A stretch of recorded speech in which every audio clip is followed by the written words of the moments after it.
Hey, everybody. Happy Friday. We are actually in the green room for Disrupt TV. And of course, I'm with my amazing co-host, founder, Vala Afshar, and of course, our producer, Elle. And we're going to be introducing our guests in reverse order, like we always do. We ask them where they're coming in from and what they're going to talk about today. So, Wes, where are you coming in from? Hey, I'm calling in from Atlanta, and I'm going to be talking about the leadership practices that help make work meaningful. OTP or ITP? Oh, definitely ITP. A real Atlanta. I'm just kidding. Tamara, where are you coming in from? What are we talking about? I'm coming in from Concord, Massachusetts, just outside of Boston. And with Wes, I'm going to be talking about the leadership impact on the experience of meaningful work. It's going to be so important in an age of AI. That purpose and that mission, we'll hit that up soon. Mm-hmm. So thank you. Jonathan, where are you coming from? What are we talking about? Yeah, I'm calling in from Kirkland, Washington, just east of Seattle. And I'll be talking about my book, Daily Practices of Inclusive Leaders. Kirkland, made famous. What a brand. Everybody loves that brand. So thank you. David, where are you coming in from? Hey, it's from Denver, Colorado. We've gone from the East Coast to the West. I'm here in the middle. All right. And I'll be talking a little bit about the evolution of CRM and what's going on within the industry. 300 days of sun. Look at that. It's true. We've got the best sunshine in the country. We heard the rumors. We'll have to go find out. We'll be a mile high. Very, very cool. All right. Well, with that, I'm going to throw it back to you, Elle. Let's kick it off. And of course, let's do the count. 3, 2, 1.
Hello and welcome. Thank you for joining us on Disrupt TV. My name is Vala Afshar. I'm the Chief Evangelist at Salesforce and your co-host for the next hour. We welcome you to follow us on X at Disrupt TV Show. It's my pleasure to introduce my co-host. He's the CEO, founder of Constellation Research. He's the best-selling author of Everybody Wants to Rule the World. And I see him on TV just about every day. So he's one of the top futurists to follow on X, but you could also see him on Bloomberg, CNBC, Fox Business. My good friend, Ray Wong, welcome. Hey, thanks a lot. I'm here with Vala Afshar, the Chief Digital Evangelist for Salesforce. He's also author of multiple books, including Boundless, which I carry with me every day. It's a new mindset for unlimited business readers, success, and a #1 seller on Amazon. But it's more importantly, executives around the world pay attention to every one of his insightful and innovative and inspirational tweets. And more importantly, when he's not keynoting, speaking, or leading events at Salesforce, you can find him speaking on business TV outlets such as Bloomberg and posting insightful analyses on CDNet. But it's not about us. We always say it's about our amazing guests. And who do we have to kick it off today? We're so fortunate. We have some of the top CEOs in the world come on our show, and there's no exception today. David Roberts, CEO of Sugar CRM. David has spent a career empowering customer-facing organizations to excel and knowing their customers and driving exceptional market sales and service engagements. David launched Sugar CRM 2004, 21 years ago. David is currently president and CEO of Sugar CRM and is responsible for leading the company's vision, culture, strategy, and operations. David has led exceptional companies and teams for 30 years with publicly listed and private equity-backed companies with focus on profitable growth, successful M&A. He joined Sugar CRM for Alchemire, a global SaaS company focused on helping 12,000 global customers improve their experiences and their customer employee feedback programs. David served as CEO and director during a period of incredible growth and scale, rebranding and repositioning the company and selling business to KKR.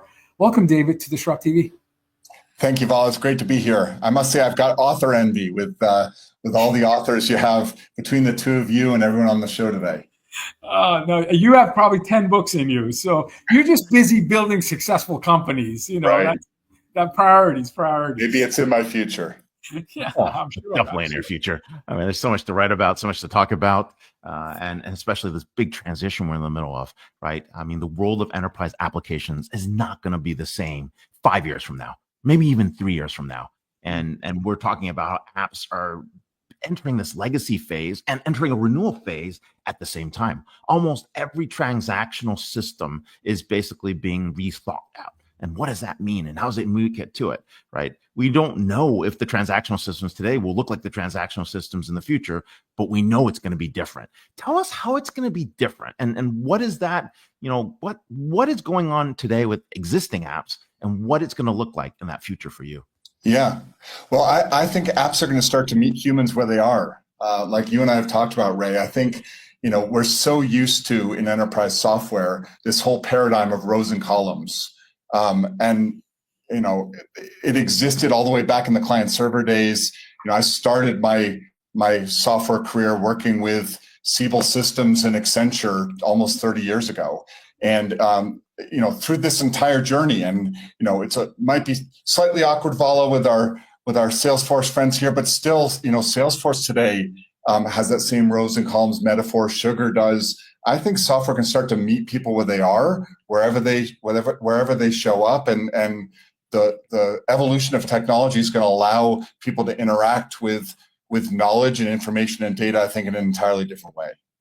I mean, you're right. Like ERP, basically what we are was in a situation where the transactions drove everything. But then we went from transactions to engagement in that social world. And then we went from engagements to experiences as we crafted out journeys. And then from there, we tried to get this mass personalization at scale. And, Vala's going to smile when I say this.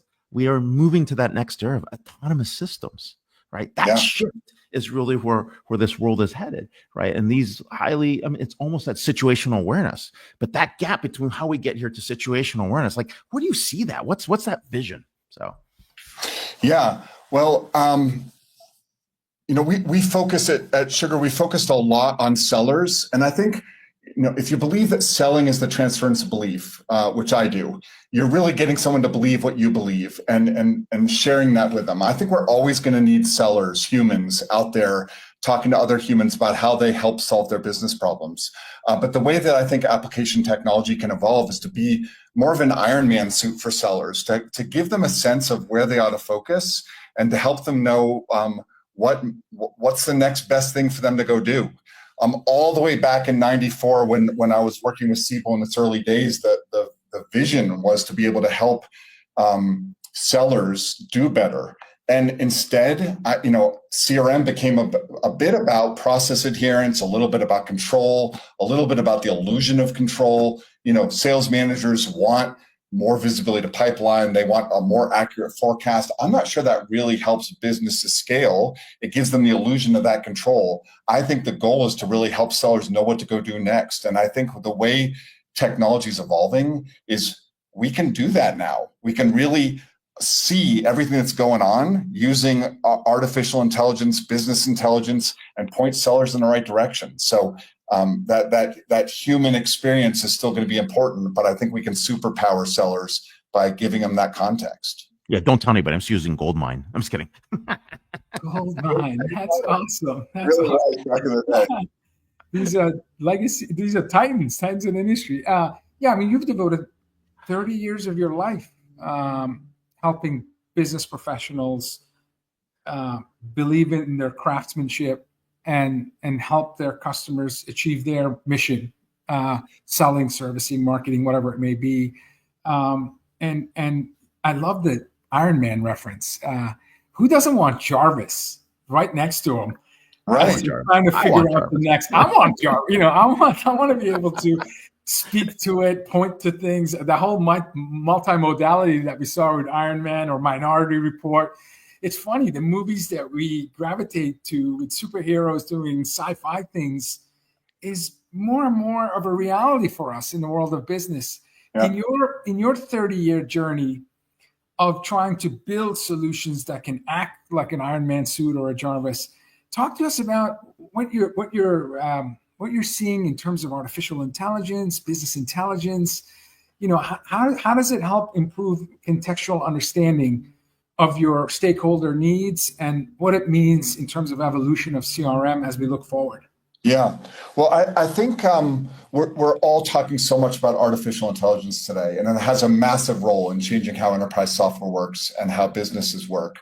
I've talked about the ABCs of intelligence. So you just said it, Vala, like artificial intelligence and business intelligence, I think only makes sense in contextual intelligence. And what we want to be able to do is help users of enterprise software, in this case sellers, have the context to know what to go do next. So I think, AI, if I use that as an example, I think where AI can be super powerful is understand a massive amount of information and solve the big problem of sales spotlighting. We as managers often tell sellers, don't forget about your renewal, or don't forget about this cross-sell, or don't forget about this new product.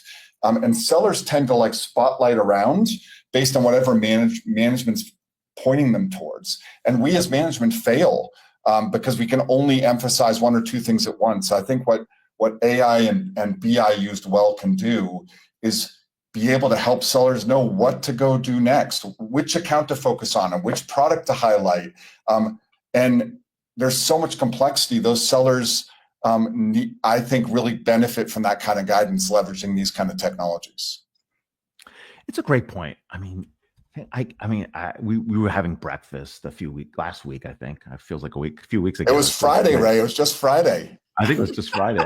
This is the thing. I've Ray been lives traveling. in dog years, so days become months and months. Well, it's true. And we ended up covering such a wide gamut from city planning and zoning to higher education to enterprise software. So we had a great breakfast. We had a great breakfast, right? And I was just thinking about it, just at the beginning when Oasis was being created at Oracle with Tom Siebel, right? At that point, when Mei Ling Feng and Tom got together, and Peter Lim and all these folks, Meyer, you got the whole crew, right? I mean, Yep. This is the OG for CRM, right? It is OG, yeah. We're going back 20 years. I mean, we had this idealistic dream that we were going to build it for the sellers. How did it end up being built for managers? What happened? Is it just the buyers weren't there? The sellers weren't interested in it? This whole industry of CX. We all have a common friend, like Bob Stutz. He's all mad at software at the moment. He's like, that's right. Everyone's not building this, right? And we've got other people who are just from that crew, you've got the Jujars of the world. You've got the folks that transform this, all different companies. You've got you sitting here. I mean, we have a chance to reinvent CRM. I think make it different, right? And it's in this process, right? Agentic creates that huge opportunity, but also the paradigms of who we sell to, right? So when we go back and dig in that vision, where do you see this? Yeah, I think we are at sort of a special time. And that was the dream back then, to really help sellers. I think what ended up being true is the cost to put information in compared to the value that sellers got out, the equation was upside down, right? And so, people got hold of CRM implementations, and the product team wanted competitive data, and the marketing team wanted industry data, and the sellers were being told by their managers to track things. And before you know it, to be a little tactical about it, an opportunity record had 72 fields on it. And the sellers are like, what am I doing all day long here, right? I think where technology has evolved, we have the opportunity now to flip that equation on its head. So as an example, one of our chief architects at Sugar said, I love this quote, that structured data is the data of business and unstructured data is the data of relationships. And if you believe that sellers are all about relationships, we need to be able to get at unstructured information, phone calls, emails, Slack messages, texts. That's where all this communication is happening. And because of the power of technology today, we can ingest that and make sense of it on behalf of the seller, and then give them back the value that we always hoped we could provide by leveraging that information. So I think technology is going to make that vision possible, Ray. You're absolutely right. I mean, we did the same thing to doctors. The most valuable people in the organization, we turned them into clerks. Right? They're entering the stuff into the EMR. EMR. Why am I wasting my time here? And now at least we can go in and, like the scanners can come in and get your heart rate. You don't even have to do that, right? You can actually do like this quantum sensing, right? There's stuff that's happening out there that you can actually get all the data that's being captured. And so that when it shows up, you're focused on next best action. Right. Totally. You were here like 5 weeks ago and you saw this and how did that go? Right. And, maybe you're smart and you upcode something a little bit more to say, hey, you need to go here. Maybe you're even smarter. You set the next appointment up automatically because you're synced to their calendar. Maybe on the other end, you get a pharmaceutical, like a script written that gets sent out like at the pharmacy that you need to be at based on your preferences. And so all that wasted time is gone. Yeah. And you can just focus in on selling or focus in on the patient.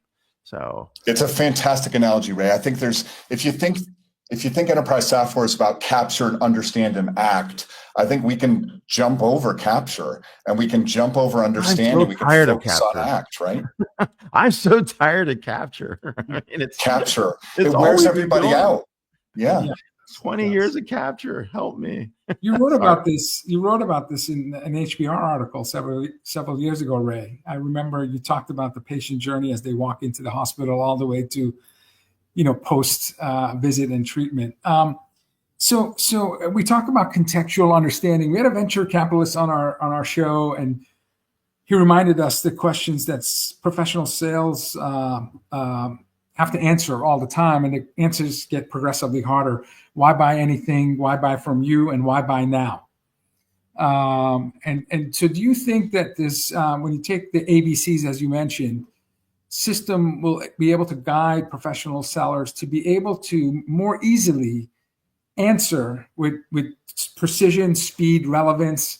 Yeah. Why buy anything? Why buy from you? And why buy now? Yeah. Well, I believe sales is a tactical engine. I've always said this, right? Which means you have to have fantastic product marketing, fantastic enablement to set up sellers to be successful in what they do. And I think absolutely, Val, if you can put the right content in front of the right seller based on the right opportunity, I think AI allows us to be able to do that. Here's an example. If you look at manufacturing, and you look at the average seller and their age and their knowledge of the customer base and the product catalog, right? These 60-year-olds are carrying around this massive knowledge. Institutional knowledge, yeah. I don't think we're ever going to find the next generation of seller to hang with it long enough to be able to command all that. So companies have got to figure out how to point new sellers at the right product for the right customer with all the context of historical data that they're never going to be able to establish like they have over the last 40 years. You mentioned Jarvis suit or Iron Man. I mentioned Jarvis, but you feel like at some point it's Neo in Matrix, wears a headset and goes from white belt to black belt really quick. So the intelligent software does a cognitive upgrade where you could be a 24-year-old out of school starting your selling career, but you're surrounded by intelligent software where you're turbocharging the learning rate of learning so that they could not have to spend 60 years to be able to actually add value. Yeah. I think 100%. That's exactly the vision. So what you end up looking for is the intrinsics in the people, that those 20-year-olds. You want them to be curious. You want them to be great communicators. You start latching onto those intrinsics, and then you arm them with all the knowledge they need to be able to apply those intrinsic talents in the right way. What a great time to be. I mean, again, you've been on this journey for more than 3 decades. Is there a better time to be in tech than now? I mean, there's some magical outcomes. The combinatorial effect of all the innovation that's happening around us is mind-numbing. It's what a privilege for us to do what we do. It's Well, and I think given maybe some of our ages, we got to see what wasn't possible, and now we get to see what is possible, right? So it is I'm grateful. I feel like it's a privilege to be at this place right now to be able to see some of that vision play out. I think all of us have gone through from age of scarcity to age of abundance. And now, honestly, I feel you're limited by your imagination. Like, if you can imagine it, you can do it. I don't really see technology as an impediment for you to find ways to delight your customers and create wealth for your sellers, as an example. So it's amazing. Go ahead, Ray. Sorry for that. No, exactly. I was just enthusiastic commentary. It's the Disney quote, right? If you can dream it, you can do it. I mean, and I'm not sure if I've always believed that. I've been in tech for 30 as well, and I see things that I just hold on to the beginner's mindset, because if you need to challenge dominant logic, the velocity, speed, and direction of innovation is such that what you thought was impossible even a year ago is most likely being done by someone, Right. either yourself or your competitor, or someone. So yeah, I think in technology, we've had a lot of these ideas for a long time. It's been compute that's held them back, and the speed of compute now makes so many things possible that we've understood for a while. We just couldn't deliver on them. But you need CEOs like yourself. You need people to kind of challenge assumptions, starting with your own, and kind of keep pushing forward.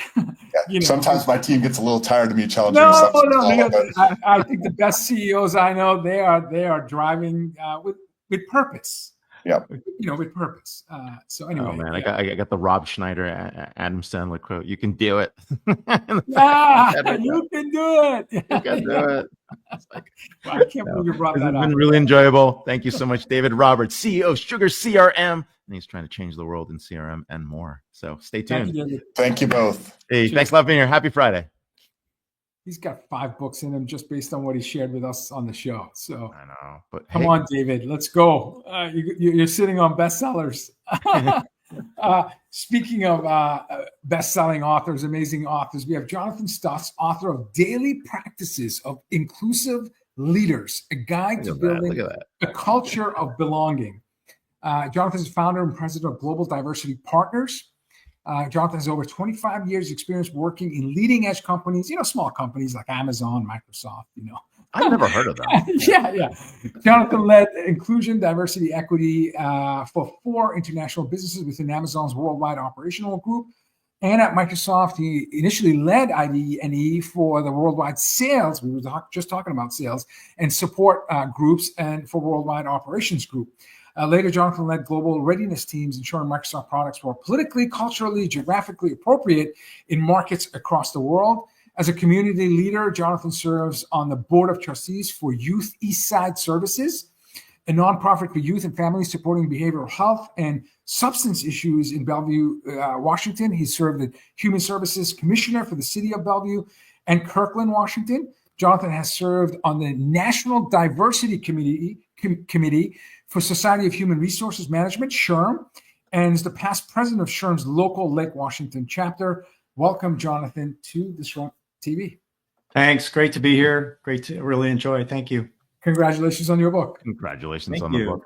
So it's an interesting time. And as we're thinking about all the little nudges, all the things that people can do along the way, what inspired you to write the book? Did you see this shift happening, the pendulum swinging back? Were you in the hype of it and you realized, wait, or you just said, this is an evergreen issue? I had the inspiration to write this book with my co-author, Eddie Pate, probably, back in the early 2010s. I was working on a master's thesis called The Yellow Brick Road of Leadership.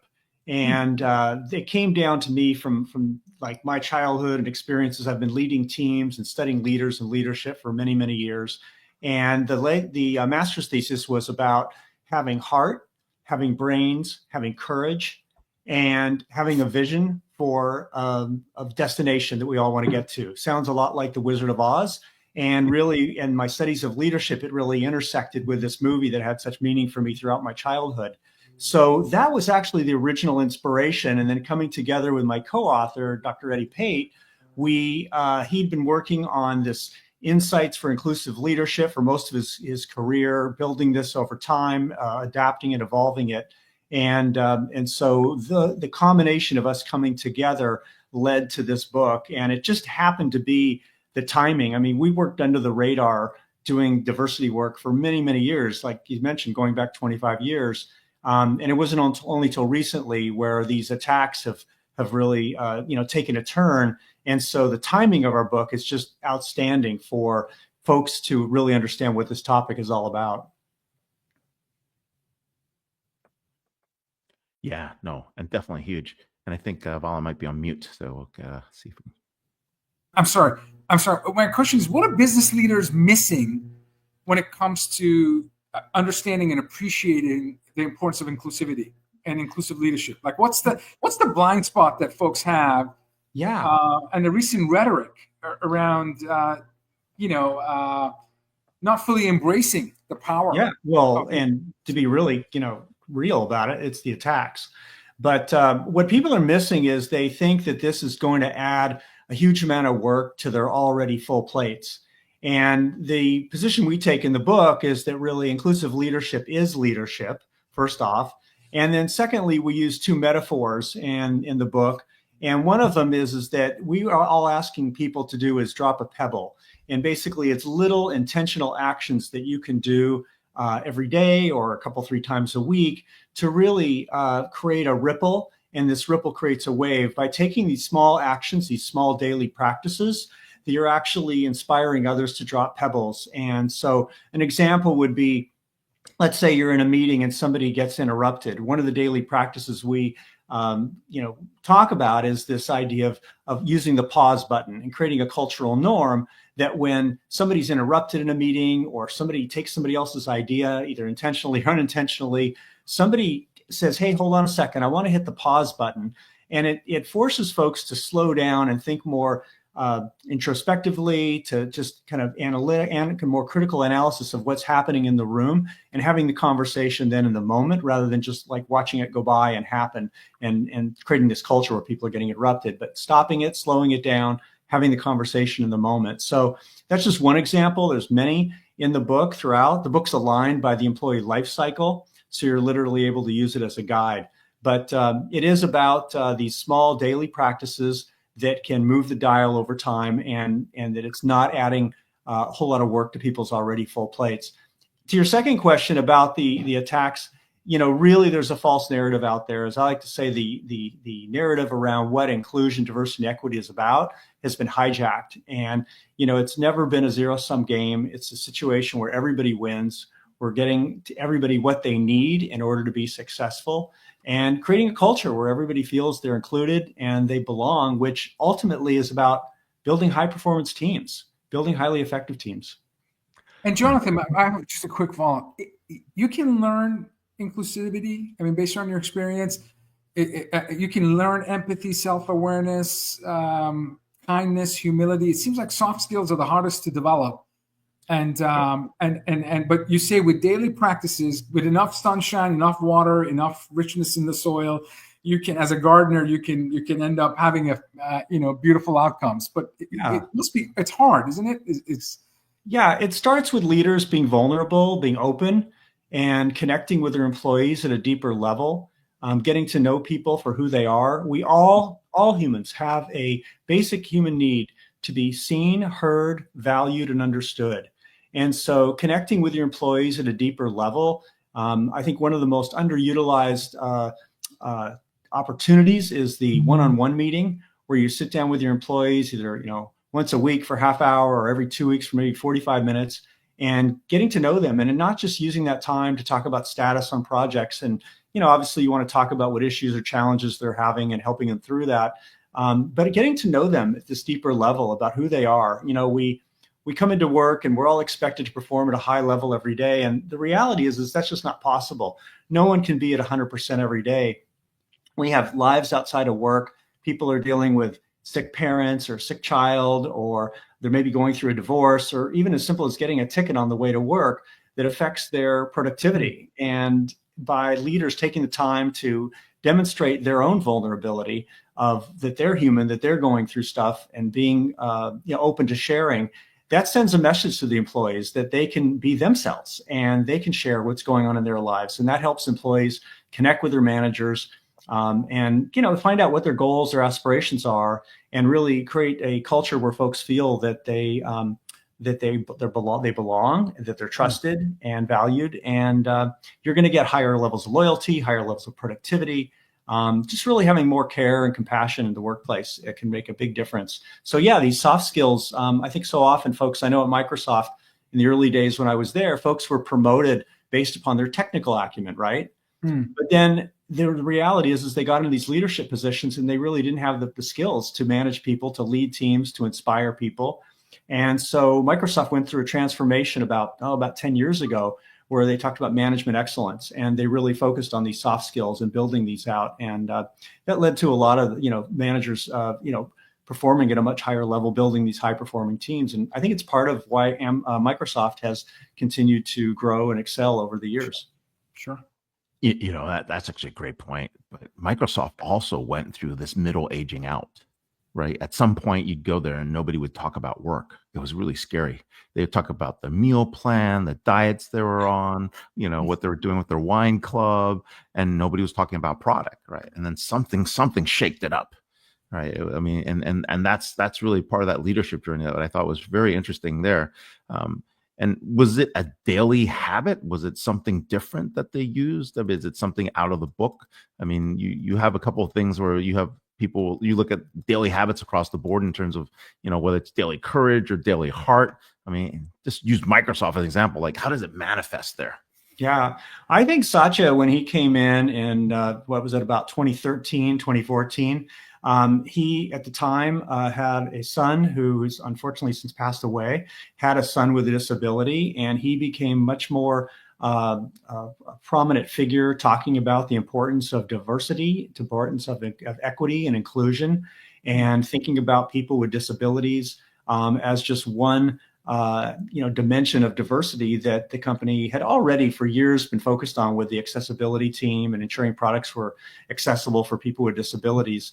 But I think it became even more of a priority for the company, and it ultimately led to the company making it a part of every performance review where employees had to talk about what they were doing, whether it was as simple as being a part of an employee resource group or mentoring somebody or going through training, but they had to demonstrate that they were continuing to learn and grow and lifelong learners in this space of creating cultures where you not only connect with your employees, but people are connecting with each other.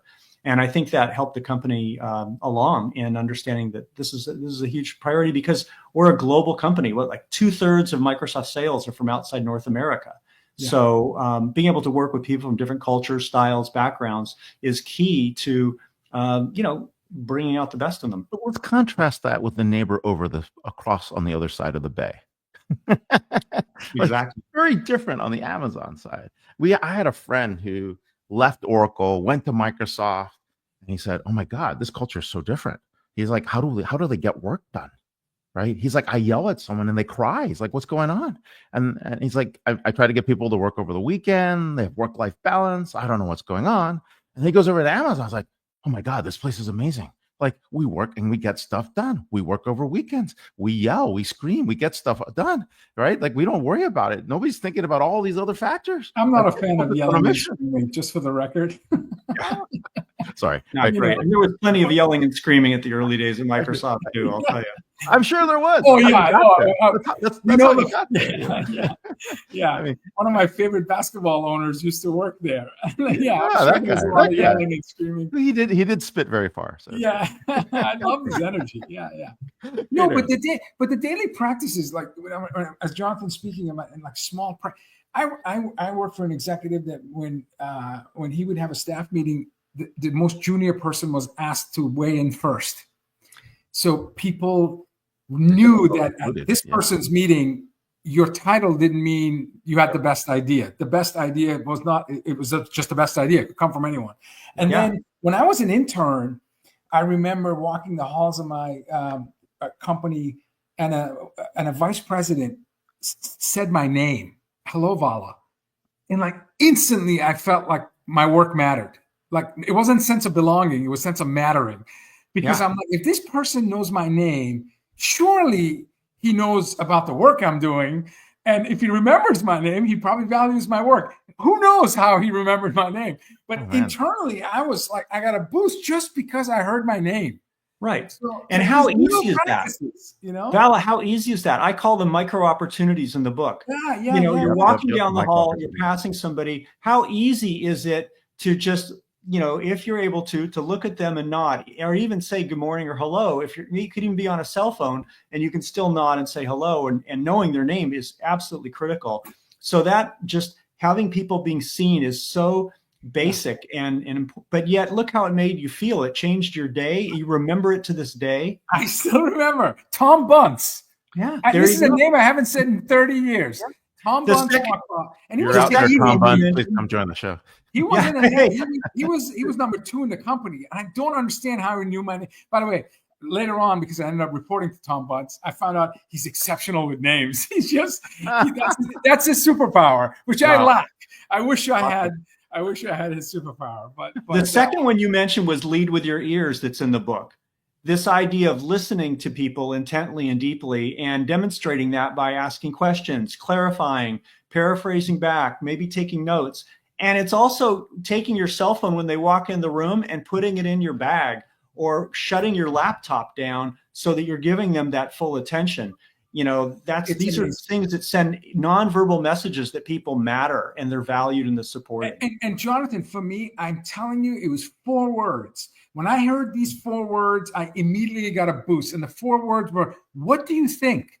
Like when people asked about my opinion and they were higher in the organizational chart, like immediately I was like, wow, I must be doing something right, because why do they care about what I think? I'm 5 levels removed from this person, but they're asking about my opinion. I'm telling you, that one question was like having Gatorade or I don't know, Yeah. like an energy drink. Energy. I had such a different experience. Mine was like Ray Wong, principal's office. So I don't know. I don't know about you. No. Sometimes you don't want your name called, but I remember I haven't mentioned Tom Bunce in 30 years, but I remember when he used my name. It's fun. It's amazing. It's amazing. VP of Engineering in Tarsus. There you go. Yeah. And what you did is by you saying that now, you're dropping a pebble. And we're hearing it. Your 5,000 plus listeners are hearing it. And, you know, they're going to go start doing that and remembering it. And that's the ripple that kind of builds up to create this culture of belonging. To me, it's like common sense. When we talk about diversity as a competitive advantage. By the way, I'm an immigrant refugee, so anytime I hear anti-diversity, anti-inclusion, I get a rash, because I've had such an amazing life, because people were kind enough to say, "Hey, this guy doesn't look like us. He doesn't eat the same food. He doesn't dress like us. He doesn't play the sports. He doesn't speak the language, but it's okay. He's smiling, so come on in." You know, like with absolute surface level understanding of my demeanor, I had these amazing people open doors for me, and I just don't understand how you could be against. I don't understand. I just don't understand it. My lizard brain doesn't. Well, and you bring a different perspective, different ideas, your life experience. It adds so much value to the team. You're going to help them see those blind spots, and you know, it's incredible for the driving creativity and innovation in an organization. Read the book, folks that are listening, because these are layups. Like Jonathan isn't asking you to take a 3-pointer or a half-court shot. When you look at some of these practices that are referenced, like, you know, like listening with your eyes, or listening to the unsaid, or using people's names, or being polite and not interrupting people. Like, I wish common sense was common, Jonathan. But it wouldn't be special then. Yeah. Well, you're going to end up being special, because these are all doable. Thank you. Jonathan isn't asking you to jump through hoops. It's, but it's not common. It's just not common. Oh no, you were definitely getting that in the everyday inclusion point. But I like the conclusion. Challenge accepted. What it means to lead inclusively. Talk a little bit about that. Like, why was there a challenge accepted? Well, I think that you know, we have a lot of challenge in the workplace today, and it's very difficult when you have people with different lived experiences than the dominant culture. And so we're asking people to step up and come to a greater awareness that not everybody has the same experience at work. And this is hard for folks, because people come from a place oftentimes of privilege, of power, of status that they didn't necessarily do anything to get. You know, I'm a white male, able-bodied, thin, you know, man who is heterosexual. And with that, it just happens to have occurred from the family I was born into, where I was born, the opportunities I was given. And I have a responsibility then to use that privilege to lift up people that have been historically discriminated against and oppressed, that are also working alongside me with great talent and skill, but are potentially being ostracized, there's bias against them based upon stereotypes and unconscious biases that people either may or may not be even aware of, right? And so, but we need them a part of the workforce. We want them to be high performing. So we call it spend your privilege. And so this challenge accepted is about leveraging your, not just sitting back and saying, well, I have this privilege, but there's this fear that's saying, like, if I don't use it, I'm acknowledging that I have something that I didn't potentially earn, that I just got because of the family I was born into, the socioeconomic class I had. So we're saying spend your privilege, challenge yourself to wake up every day with a dilemma. The world isn't the way it should be. You have a dilemma. Are you going to get up every day and think about what I can do to make the world a better place, to make it a better culture of belonging where I work? That's what we're asking people to do, is to step up and spend your privilege, leverage that to lift up others. And when you're in a meeting, it's the same, like, again, it's not hard work. You're sitting in a meeting, you see somebody else being ignored, not being heard, not being listened to, and you just say, hey, we haven't heard from Valley yet. We haven't heard from Ray. Let's get their ideas. What do you guys think? It's likely you heard from Ray. Ray's Such not shy wallflowers here. Yeah, Shy I don't know away. about that. No. Shine Hey, a light Yeah, on. no, I love the message, and yeah, we shouldn't allow zip code to be the biggest determinant of your future. We should Absolutely. Well, it depends. You got to create some good. You create your own zip code. No, I'm just kidding. Well, you're in a nice zip code. I know where you live. So. I know where you live. Jonathan Stutz, co-author of Daily Practices of Inclusive Leaders, a guide to building a culture of belonging. Get the book on Amazon. Thank you so much for being here. Happy Friday. Thank Thank you. you, sir. Thanks, guys. Cheers. Yeah, a lot of nuggets of wisdom there. This is our cleanup hitter spot where we invite like extraordinary people and they hit a home run. So my Bruins and the Celtics are out of the playoffs, so I have to lean into some baseball analogy. But we have Wes Adams and Tamara Miles, co-authors of Meaningful Work: How to Ignite Passion and Performance in Every Employee. What a beautiful cover, by the way. Like, I love the book. Thank you. We loved it too. I think our publisher nailed it. Yeah, no, this is really A awesome. home run It stands for sure. out. It definitely stands out, even in a pile of books. Wes Adams is CEO of SV Consulting Group, partners with Fortune 500 and scaling companies to develop high-impact leaders and design operating structures that support high-performance teams. Wes is also a positive psychology researcher at the University of Pennsylvania, where he studies the leadership practices and organizational structures that help employees thrive. Tamara Miles is speaker, author, professor, and entrepreneur specializing in science of human flourishing at work. Tamara helps leaders and organizations, again, small companies like Microsoft, KPMG, MassMutual, unlock the power of meaningful work to drive peak performance, innovation, and resilience. A faculty member at Boston College. Oh, Boston College, cool. I drive by it quite often. And a researcher and instructor at the University of Pennsylvania. Tamara's work challenges assumptions about work, showing that when leaders make work meaningful, they create thriving teams and lasting impact. Welcome both to Disrupt TV. Thanks so Thank much you. for having us. And, we second everything that Jonathan said. Oh my God! How about I Jonathan know. I was Stutz? like, That guy yes, was amazing. It was so hard not to jump in I and be a know. part of that conversation. This is when I told you our producer is world class. There's a flow to our show, and that's wonderfully done with Al. Yeah, we have no idea what's happening to us when we're on these. Yeah. We just show up. Anyway, good to have you. Well, we love having you here, and we're talking about meaningful work, and this is actually an interesting question, right? Because we humans are trying to figure out mission and purpose as we enter this age of AI. So, what is meaningful work, and why is it so important? Go ahead, Wes. You go. Thank you.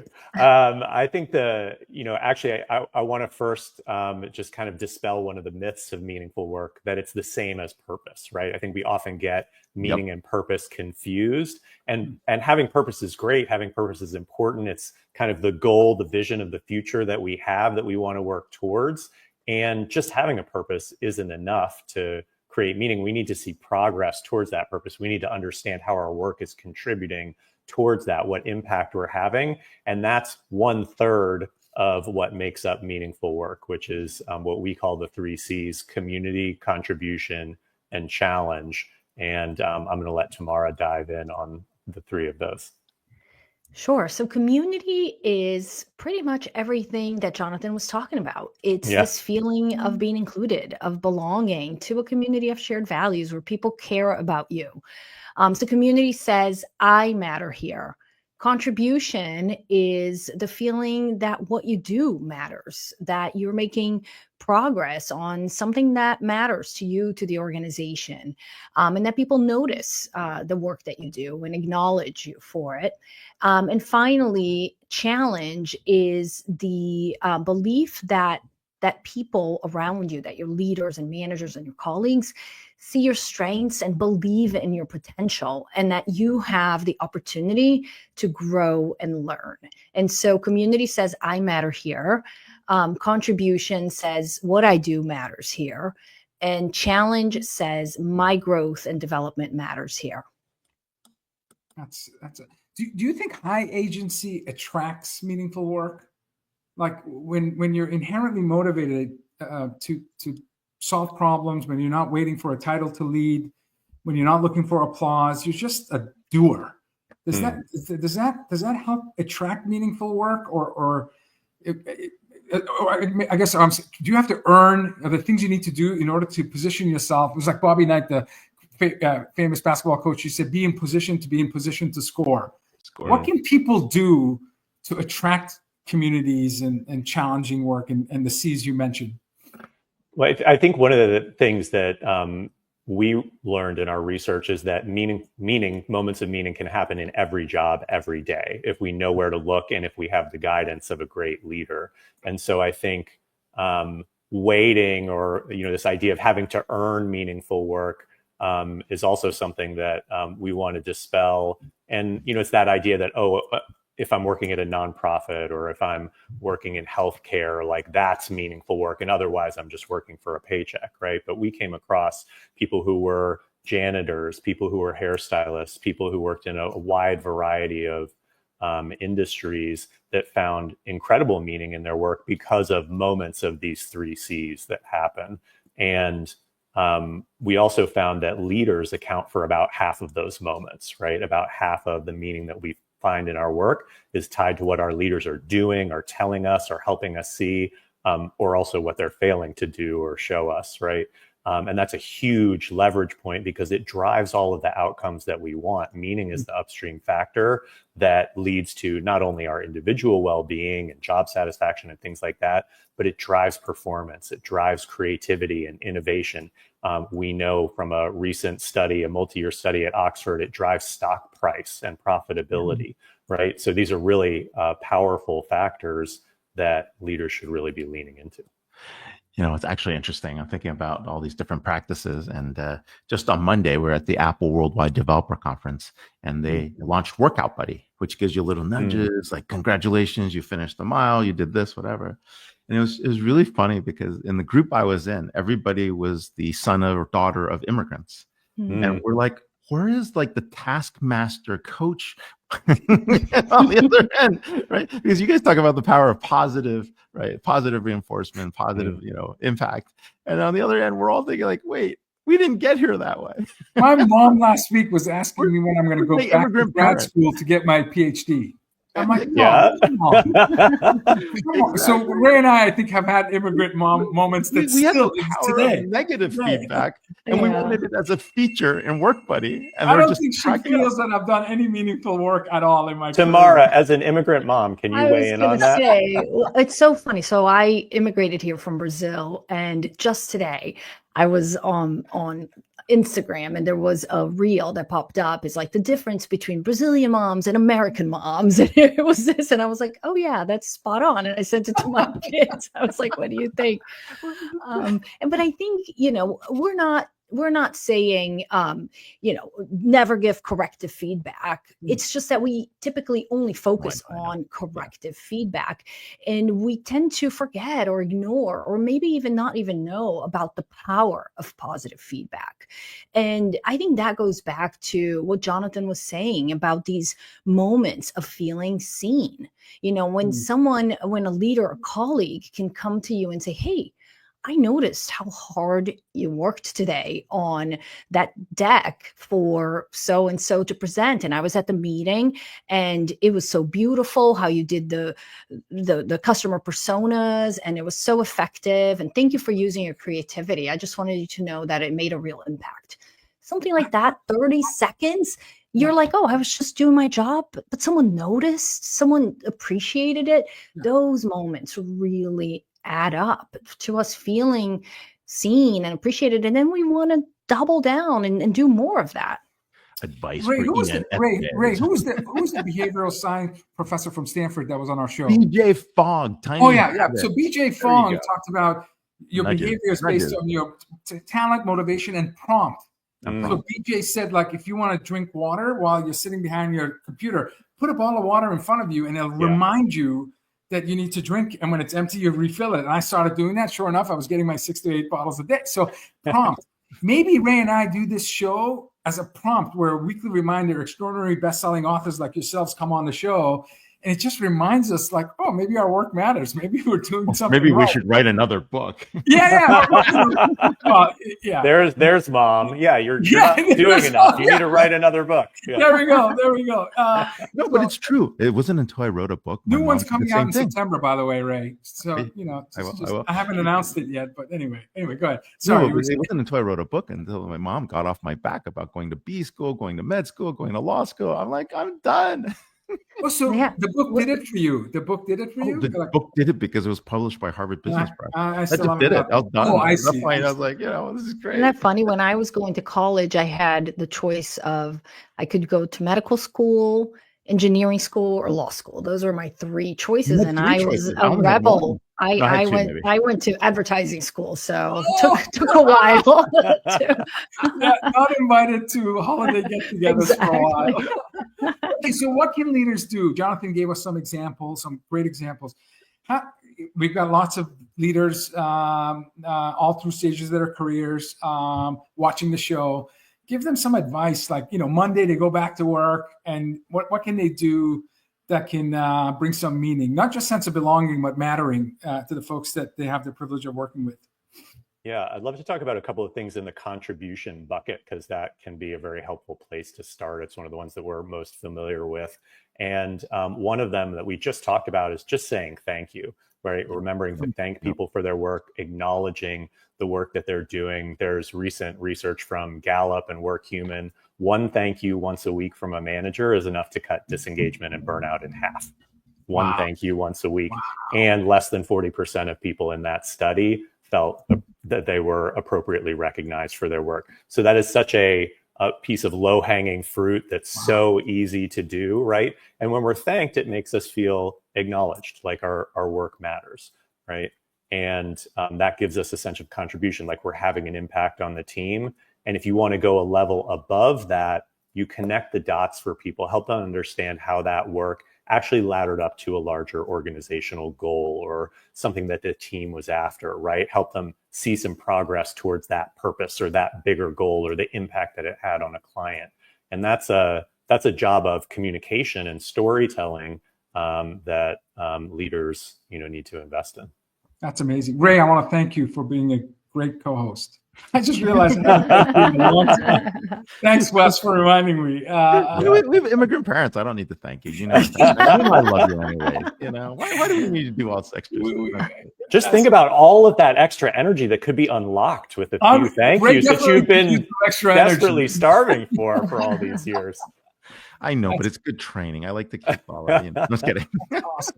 We have Whitney Johnson on our show, one of my favorite guests. I think there's 50, just a partner with former Professor Clay Christensen. And Whitney said that as much as mentors are talked often, we have reverence for mentors, and a sponsor has a much bigger impact on your career. And I thought about it, reflecting, and I'm like, you're right.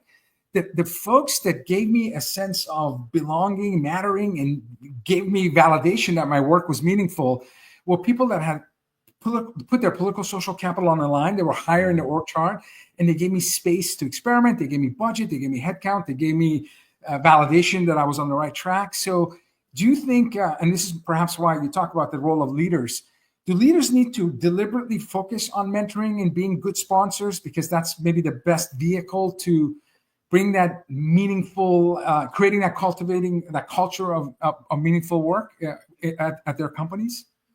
one of the strongest findings in our study is a practice that we put under the challenge C, in what we call putting people in the zone of possibility, right? And this is what you're talking about. This is where you see people, you see their potential, you advocate for them, and you help them get there. So if you think of a matrix where, one axis is high support and low support, and the other axis is high expectations and low expectations. You want to put people in the quadrant that has high expectations and high support. When you believe that people can do something and you show them, what they might not even think they're capable of, but then you offer them high support and you advocate for them and you give them mentoring and you give them resources and tools to get there, that unlocks such a high sense of meaning. And it's hard, right? When we have to do something difficult that we don't think we're ready for, those experiences are hard. And in the moment, we might struggle. But then after, when we do it and we have the accomplishment and the pride and the growth and the learning that comes with that, those are moments that really stick with us. I'm sure now all your listeners are probably remembering that person and that moment of the person who did that for them, a leader, a coach, a parent, somebody who did that. I love that. When I think of that upper right quadrant, high expectation, high support, that's how you win championships. Yeah. Champions have high expectations because they've shown incredible skills and discipline, and so the health conditioning and talent is there. Underneath it, to me, is the prodigy. So high expectations because you've seen moments of excellence, but you don't give enough support to them, so they don't end up winning consistently. Exactly. So I love that analogy, champion, prodigy, and it's the combination of high expectation, high support that creates champion. Sorry, Ray, I just and get another athletic analogy. No, you live in Boston, city of champions. That's all you think about. I know. And let me just brag. My daughter's lacrosse team won the Division I state championship last night. So wow! I know. So exciting. Awesome. That is awesome. Wow, I did go to school that celebrated lacrosse. I think it was Hopkins, but who knows? Yeah, just went to Duke. It's just more evidence that Brazilian mom approach is working, right? Better. I like it. He was out there in the rain and snow in Concord practicing. Yeah. I know someone was there. Yeah. Look at Ray holding the stick. Could we? I want to tie back what we were just talking about to something David Roberts said earlier. This idea of high expectations and high support and enabling people, right? I mean, he was talking a lot about how. He's still watching the show, just so you know. Oh, awesome. Well, love you, David Roberts. He was talking about how artificial intelligence and business intelligence and contextual intelligence, right, are kind of enabling people to get a lot of those day-to-day tasks out of the way and focus on the really human skills. I think he talked about curiosity and communication and things like innovation and creativity. These are like the most human of human skills that are going to become more and more valuable. And we need that kind of high expectation and high support to unlock those things. Meaning is what helps us reach into the future and think about ways of doing things that haven't been done before, and approaching things in different ways. Yeah, I didn't want to miss not talking about the zone of possibility with you guys here. So share a little bit about the concept and why it takes you to the next level.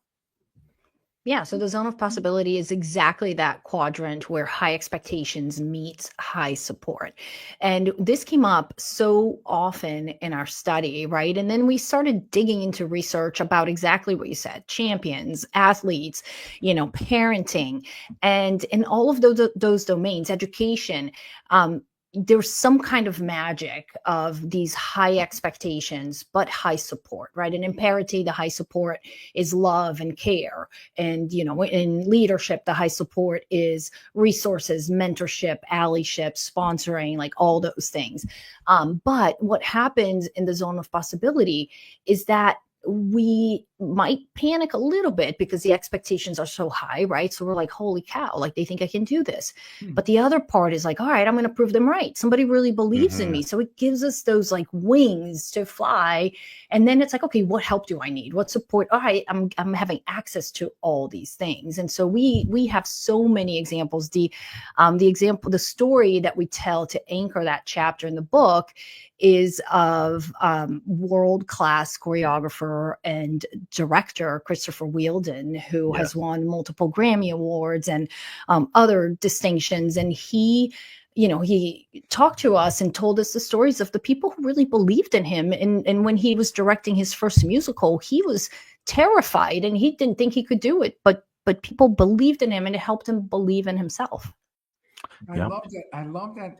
I'm not familiar exactly with the story, but just the use of the MJ director. The word choreography, because I think that when you do have sense of pride and joy and meaning, it's less about orchestration. It's not command and control. It's the dancer on stage when she hears the music knows exactly where she should be, where the other dancers are.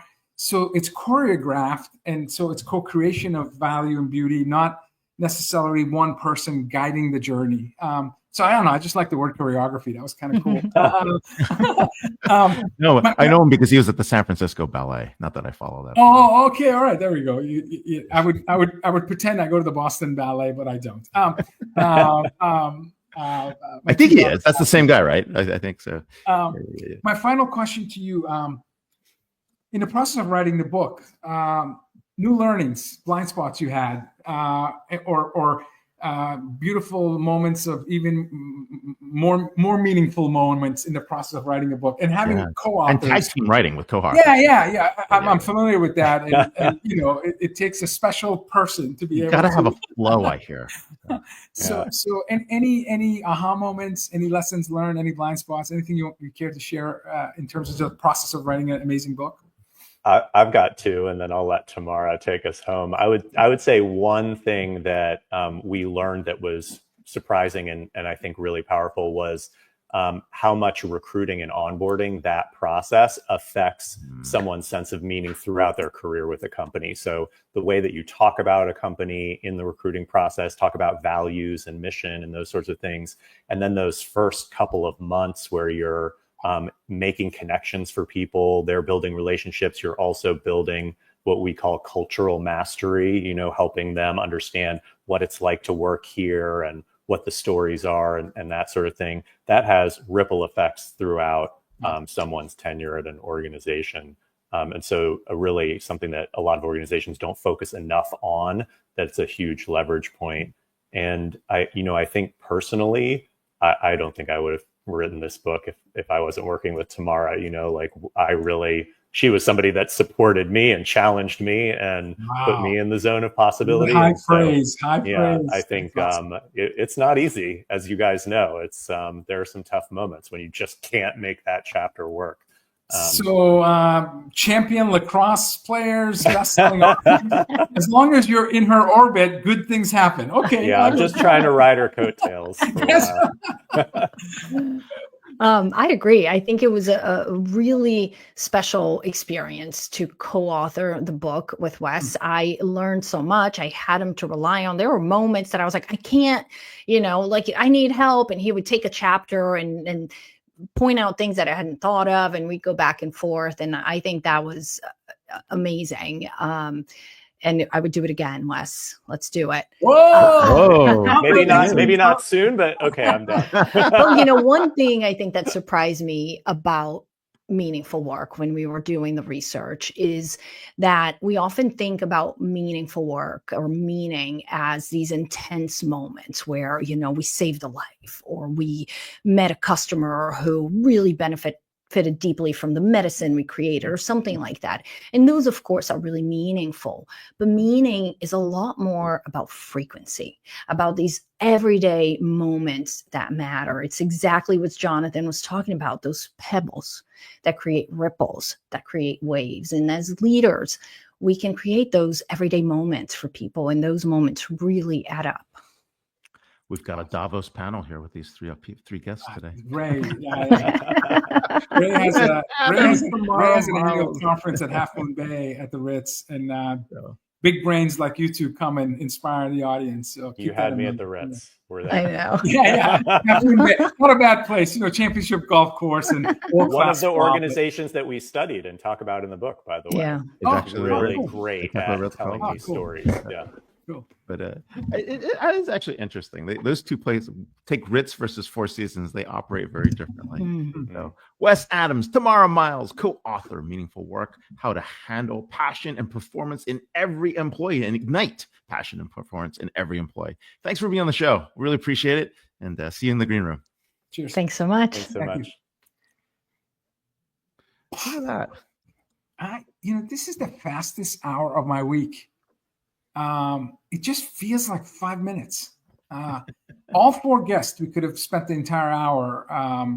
We didn't even get to all the questions we want to get through. I don't think we Mostly got because of my brain wandering. But that was awesome. You want to recap 30 seconds? Give us a ChatGPT version of what we just heard for an hour. I will try. Yeah. With David Roberts, we talked about where the future of CRM's headed, right? We talk about this often. It's a topic you and I have been talking about for 20 years. And I think we're going to see a shift, right? Back to the seller, back to the next best action, back to where, it actually works for the individual, not for the man. And I think that's one of the big shifts we're seeing with agentic AI and other things that are happening in the market. I think with Jonathan, we're in a world that DEI is being thrown out. It's under attack. But there are many elements that actually can help you in terms of building inclusive leaders. And of course, really creating that culture of belonging. So you could actually do that in a world of meritocracy too. It doesn't have to be DEI. And I think that's really important to take those elements, strip it in, and really think about where that fits. We are shifting back to that. And you can see that every day for the last 3-4 years. The backlash on DEI was the abuses at DEI, but not about there's many, many great concepts that were there that can be applied, and it can be applied in the workplace. And we ended really talking about meaningful work. And I think this is actually really interesting because at some point you don't work for money anymore. There's a higher level. There's creating an environment to get that higher level done. There's creating an environment to unlock potential. And I think for those who read the book, they're going to understand exactly what it means for them to be successful. So a little chattier than ChatGPT, but no, that was more like Claude, more Perplexity. That was Turbo Gemini. Yeah, that was good. That was great. That was great, Ray. Oh my God, look at this lineup, dude. Whew. Yeah, we're gonna take some time off. We got a few weeks off, travel, business, celebration. 4th of July, but we'll be back on July 11th with episode 403. Christopher Lockheed, one of my favorite guests, 13-time #1 best-selling author, and #1 podcaster, and co-creator of Category Pirates. And it's best known as the godfather of category design. So he's fascinating. Last time he was here, we talked about late Bill Walton. All of us were crying and teary-eyed. We're crying. Yeah. You saw three men just completely crushed based on what had just happened. And he was a good friend of Bill Walton. Anyway, Chris is going to be here. And Sunil Karkera, founder, engineering and design at Soul of the Machine. He is one of the first AI-first companies we are following. These new companies that are going to go from 100-person into companies that will take out billion-dollar companies, 1,000-person companies that will be the first billion-dollar services company. It's a brand new category of organizations we're seeing. So. Again, inventor of category design and someone who's actually doing it. So it's going to be great production. Yeah, it's going to be a great episode. If it's Friday, it's Disrupt TV. Thank you for helping us cross the 400 plus episode milestone, and we'll see you in a few weeks. Bye, everyone.